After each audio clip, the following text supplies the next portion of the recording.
La théologie de la libération noire est une variante de la théologie de la libération sud-américaine, essentiellement humaniste, qui cherche à appliquer des principes théologiques chrétiens à la lutte contre la pauvreté.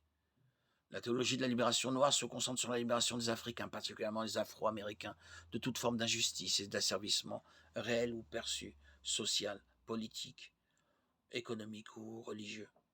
L'objectif de la théologie de la libération noire est de rendre le christianisme vrai pour les Noirs. C'est là sa principale erreur.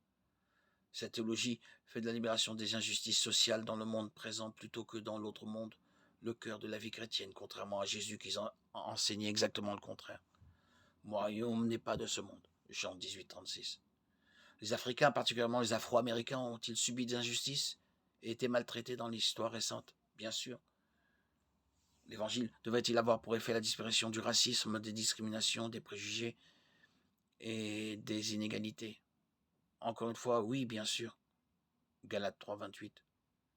La libération des injustices sociales est-elle au cœur de l'évangile? Non.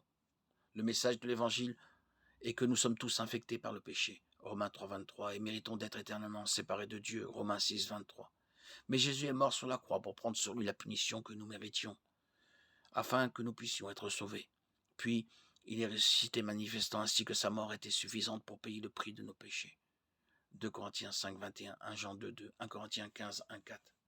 Maintenant, si nous croyons en Jésus comme notre Sauveur, tous nos péchés sont pardonnés et nous irons au ciel après notre mort. Jean 3, 16. Ce message est la solution au véritable problème de l'humanité et doit être au cœur de notre proclamation.